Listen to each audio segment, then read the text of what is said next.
लेकिन ये कैसा ब्राह्मणवादी परंपरा कहता है कि भाई मर गलो मिठाई खिलाओ,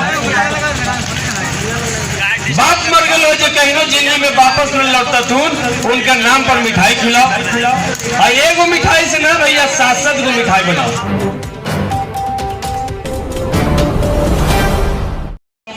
जैसे बताते हैं वैसे वैसे दसमा करते हैं, सेजिया दान, तोशकवा दान, गैया दान से लेकर तमाम चीज खैनी तक दान करवाते हैं, क्योंकि पिताजी खैनी भी खाते थे।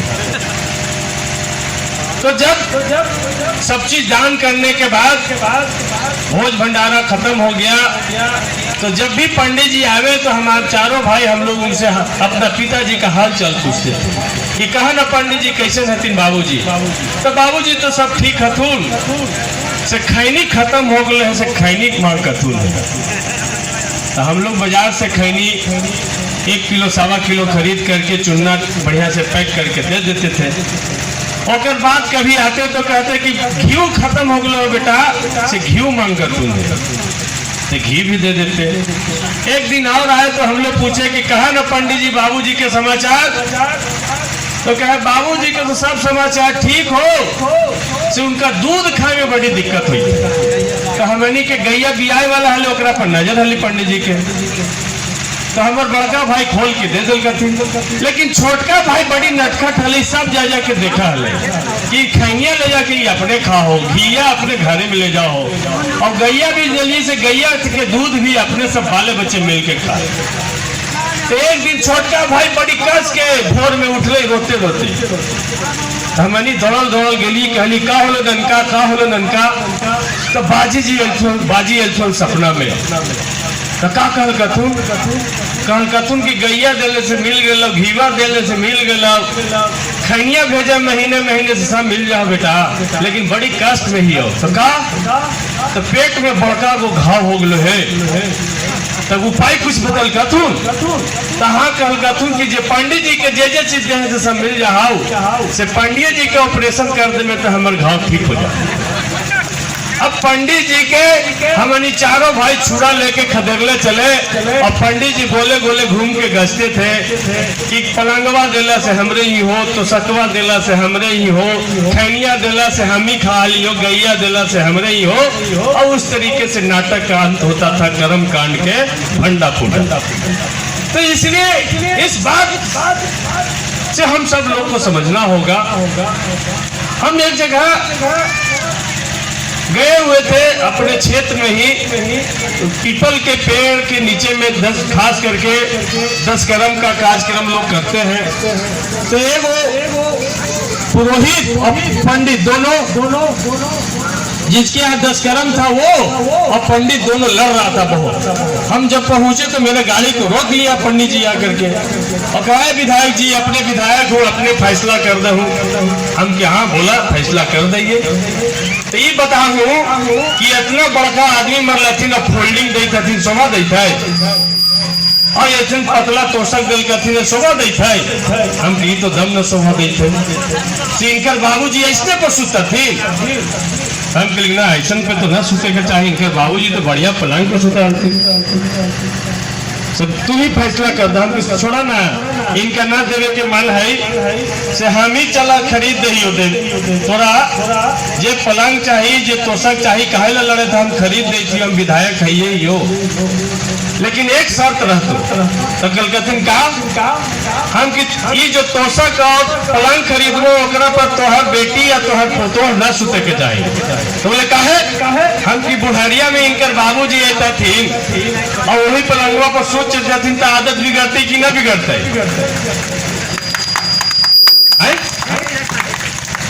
तो ऐसे कहा है, हम किताब कैसे कहियो कि पलंगवा तो सकवा ले जाके घर ही न सुतवा कि इनकर बाबूजी सुतल। एक बात पूछना चाहते अभी बोल रहे थे कि यदि एक चपरासी का वैकेंसी निकल जाए तो ऊंचे जाति के लोगों को अगर बस चले, खास करके एंटीना वाला लोग को, तो चपरासी आपको बनने देगा, सारा कुकर्म कर देगा अपने आप को चपरासी बनाने के लिए। एक बढ़िया स्कूल में एडमिशन का बारी आ जाए तो लाखों को कर्म कर देगा कि इनका बच्चा का नहीं हमारे बच्चे का हो जाए। तो आप कैसे सोच लेते हैं कि जहां स्वर्ग सारा सुविधा है वहां आपको मंत्र पढ़ के भेज देगा? यदि स्वर्ग कहीं होता तो सबसे पहले अपने लिए प्लॉट बुक करा लेता, आपको किसी को नहीं भेजता सर। सारा प्लॉट अपने लिए बुक करा लेता। यदि आज भी देखिए तो शहर का सबसे बेहतरीन जगह पर उन लोग रहता है और आज भी हमारी बस्तियां सबसे गंदी रहती हैं। तो यदि स्वर्ग होता, जहां स्वर्ग है वो बुक करा लिया। इसी धरती पर स्वर्ग है तो कश्मीर में जाके देखिए सब डल झील के बगल में उसका सारा प्लॉट बुकिंग है। इसी धरती पर जाके देखिए दिल्ली कनाट प्लेस पर उसका सारा जमीन प्लॉट उसका बुकिंग है। इसी धरती पर इसी शहर में जाकर के देखिए सबसे रोड पर वाला जितना जमीन है सब उनके लिए बुकिंग है। आपके लिए तो वही गंदी बदबूदार बस्तियां बुकिंग है। तो यदि जो धरती पर सचमुच में स्वर्ग है उसको उन्होंने प्लॉट बुक करा लिया है। इसलिए स्वर्ग और नरक का भेद लगा करके हमारा शोषण करता है। आर्थिक, मानसिक, शारीरिक तमाम तरह का शोषण कर करके हमको दरिद्र और कंगाल बनाने का काम करता है। इसलिए आप लोग से यही निवेदन करते हैं कि एक चीज और स्पष्ट रूप से हम पूछना चाहते हैं